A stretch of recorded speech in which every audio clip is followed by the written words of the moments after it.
আজকের recipe chicken curry.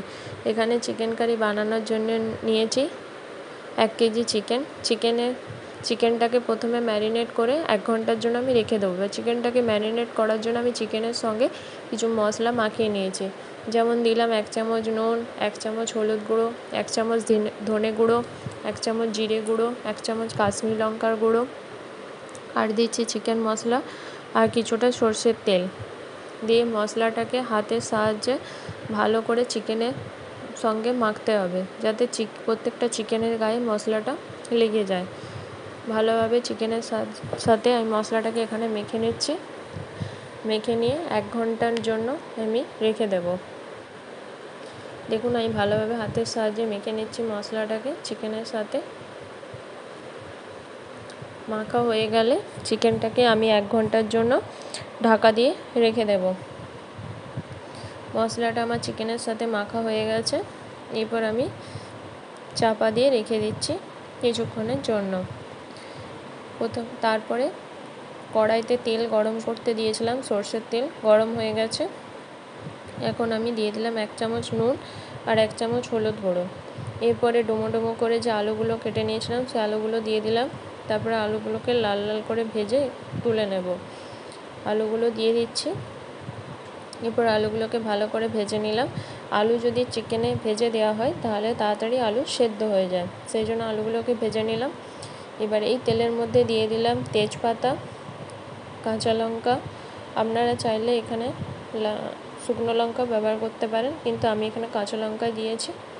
তার সাথে দিচ্ছি একটু সামান্য জিরে, গোটা জিরে। তারপরে দিলাম এখানে পেঁয়াজ কুচি দিয়ে এখানে ভালো করে একটু নেড়ে নিলাম। তেল, পেঁয়াজ আর লঙ্কা সবের সাথে একসাথে মিক্সড করে নিলাম। এরপরে পেঁয়াজটাকে তাড়াতাড়ি সেদ্ধ হওয়ার জন্য একটু নুন দিয়ে ঢাকা দিয়ে রেখে দেব। দেখবেন ওটা অর্ধেক সেদ্ধ হয়ে যাবে পেঁয়াজটা, আর ভাজাও হয়ে যাবে, সেই জন্য নুন দিলাম পেঁয়াজের মধ্যে। এরপর আবার ভালো করে একটু মিক্সড করে নিচ্ছি।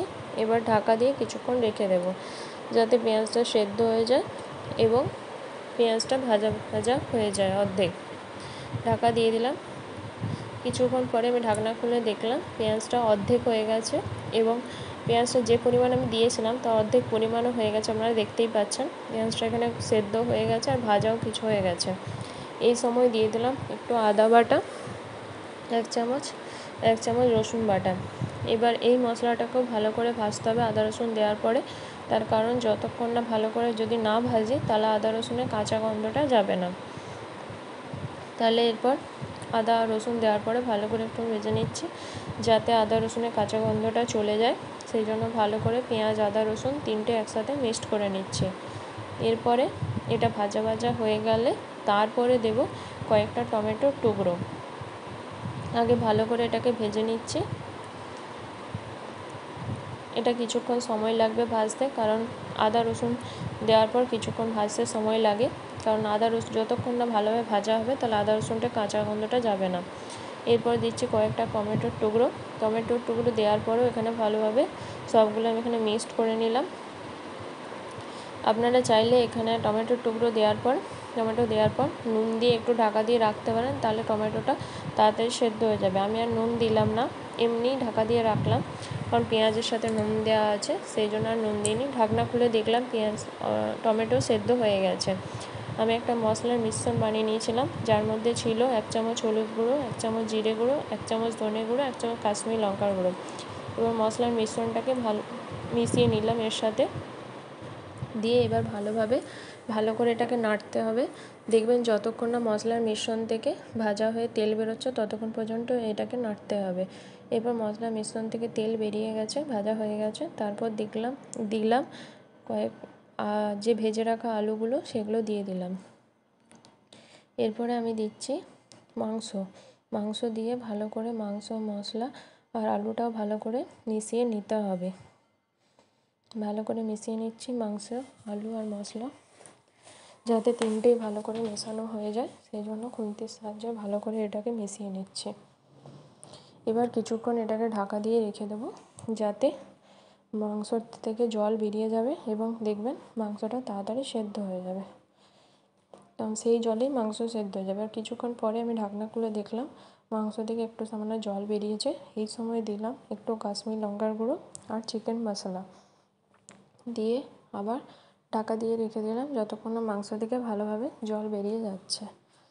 কারণ মাংসটা যেহেতু ওই জলে সেদ্ধ হয়ে যাবে, আর আমি একটু এক্সট্রা জল দেবো লাস্টে গ্রেভি বানানোর জন্য, সেই জন্য এটাকে ভালো করে মিশিয়ে নিয়ে এবার ঢাকা দিয়ে দিলাম।